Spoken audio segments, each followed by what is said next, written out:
श्री राम नगरी में उल्लास और उमंग है। भक्ति का वो रंग है जिसमें रंग गई है पूरी अयोध्या। अपने घरों में भी श्री राम ज्योति जलाएं, दीपावली मनाएं। 22 जनवरी की शाम पूरे हिंदुस्तान में जगमग जगमग होनी चाहिए। सत्य हुआ सनातन का सपना, पीएम मोदी करेंगे प्राण प्रतिष्ठा। अयोध्या में रामलला की प्राण प्रतिष्ठा 22 जनवरी को होने वाली है। हर सनातनी इस अवसर का इंतजार कर रहा है।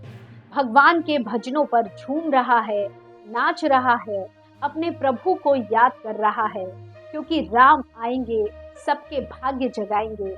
श्री राम मंदिर में प्राण प्रतिष्ठा कार्यक्रम के लिए जोर शोर से तैयारियां चल रही हैं।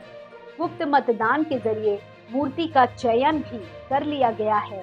22 जनवरी को होने वाले इस भव्य कार्यक्रम में शामिल होने के लिए पीएम मोदी भी अयोध्या पहुंच रहे हैं, जब भव्य मंदिर के गर्भगृह में होगी श्री रामलला की प्राण प्रतिष्ठा। रामलला की मूर्ति की प्राण प्रतिष्ठा से पहले प्रधानमंत्री नरेंद्र मोदी ने 11 जनवरी से विशेष अनुष्ठान आरंभ कर दिया है।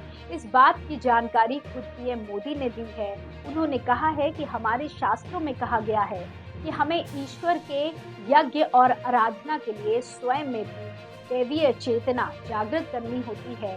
इसके लिए व्रत और कठोर नियम बताए गए हैं, जिन्हें प्राण प्रतिष्ठा से पहले पालन करना होता है। इसलिए आज से 11 दिन का विशेष अनुष्ठान आरंभ कर रहा हूँ। उन्होंने ये भी कहा कि मैं बहुत भावुक हूँ और अपनी भावनाओं को शब्दों में कह पाना काफी मुश्किल है। देश के प्रधानमंत्री प्राण प्रतिष्ठा के यजमान हैं।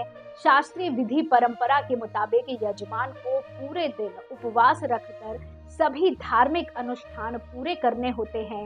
इसलिए 22 जनवरी को पीएम मोदी उपवास रखेंगे। शास्त्रों के मुताबिक प्राण प्रतिष्ठा कार्यक्रम में हिस्सा लेने वाले यजमान के लिए पवित्र नदी में स्नान करना भी जरूरी होता है।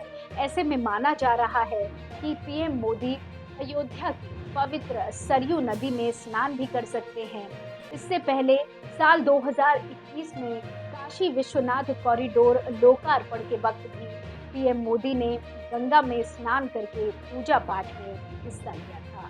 शास्त्रीय विधि परंपरा के मुताबिक किसी मंदिर की प्राण प्रतिष्ठा के समय सबसे पहले प्रायश्चित का अनुष्ठान होता है, फिर इसके बाद संकल्प और बाद में देवता के अंगों का न्यास और पूजन मंत्रों के साथ किया जाएगा। इसके बाद विग्रह का अन्न में अधिवास, फल में अधिवास, जल में अधिवास कराया जाएगा। फिर महास्नान और परिभ्रमण के बाद दूसरी जरूरी क्रियाएं और अनुष्ठान पूरे किए जाते हैं। अयोध्या के भव्य मंदिर में श्री राम लला की प्राण प्रतिष्ठा को लेकर कोई कोर कसर नहीं छोड़ी जा रही है।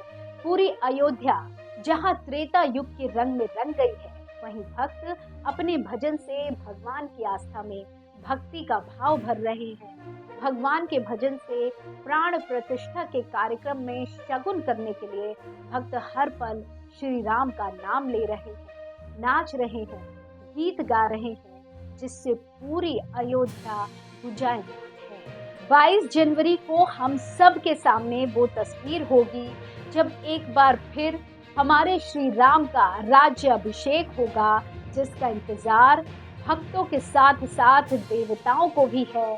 22 जनवरी को जब भगवान अपने महल में विराजमान होंगे, तब देवता पुष्प वर्षा करेंगे, अप्सराएं नृत्य करेंगी और गंधर्व गीत गाएंगे, क्योंकि राम आएंगे।